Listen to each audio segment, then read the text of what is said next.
एक बार की बात है, बेलापुर गांव में राम प्रकाश अपनी 5 साल की बेटी रीमा के साथ रहता था।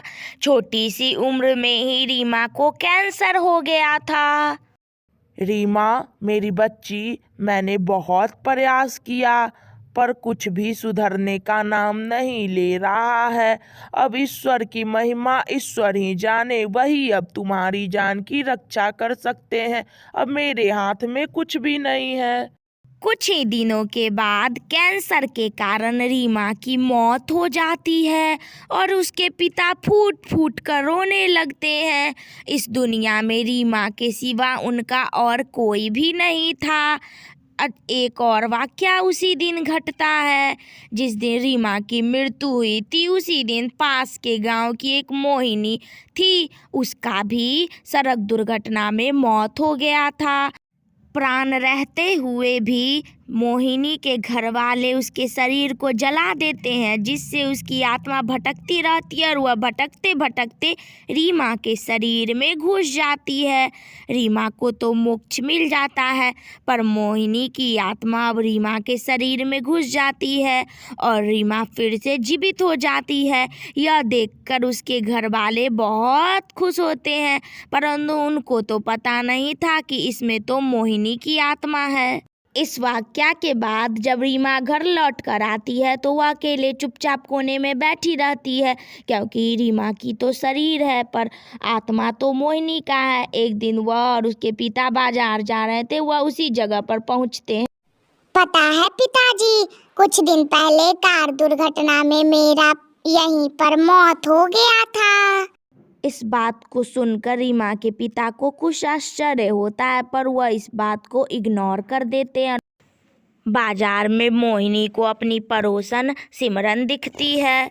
सिमरन सिमरन कैसी हो मेरी बहन?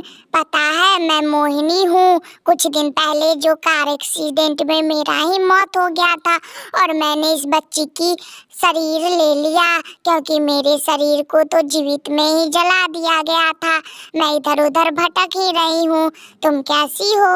मैं तुम्हें झट से पहचान गई। मेरे घर वाले सब ठीक तो है ना? मुझे मेरे घर की बहुत याद आती है। यह सब सुनकर सिमरन दौड़ते दौड़ते मोहिनी के घर वाले के पास आते हैं। पता है, आज मुझे बाजार में मोहिनी की आत्मा मिली थी। वह एक बच्ची के शरीर में घुस गई है और वह सबको पहचानती है। उसने तुम लोगों के बारे में भी पूछा था और तुम लोग जाओ और अभी ही उससे मिल लो। आप तो उसके ससुर जी हैं और आप तो सासू माँ हैं। अभी जाइए और मोहिनी की आत्मा से मिलिए। वह एक बच्ची की शरीर को धारण की हुई है और उसने मुझे झट से पहचान लिया। वो आप लोगों को बहुत याद करती है और उसे मोक्ष भी नहीं मिला है। वो अभी भी भटकती ही रहती है। इतना सुनते ही मोहिनी के पति, सास, ससुर सब उस बच्ची के घर चले आते हैं और उस बच्ची को देखकर कहते हैं, मोहिनी, मुझे सिमरन ने सब कुछ बता दिया है। मुझे माफ कर दो, मैंने तुम्हारे साथ गलत किया। तुम्हारी आत्मा तो जिंदा है पर तुम्हारा शरीर मेरी वजह से खत्म हो गया। मुझे लगा था कि तुम्हारी मौत हो गई है, इसलिए मैंने तुम्हें जला दिया था। मुझे माफ कर दो मेरी पत्नी। अब तुम चलो मेरे साथ और मेरे घर पे भी रहना। इतना सुनते ही मोहिनी अब यहाँ भी रहती, रीमा के घर पर भी और मोहिनी के घर पर भी कुछ दिन के लिए रहा करती थी और सब खुशी खुशी रहने लगे थे और सब बहुत खुश होते हैं। रुकिए रुकिए, आप लोग कहाँ जा रहे हैं? अगर आपको यह कहानी पसंद आई तो please like, comment and share and subscribe my channel. Thank you.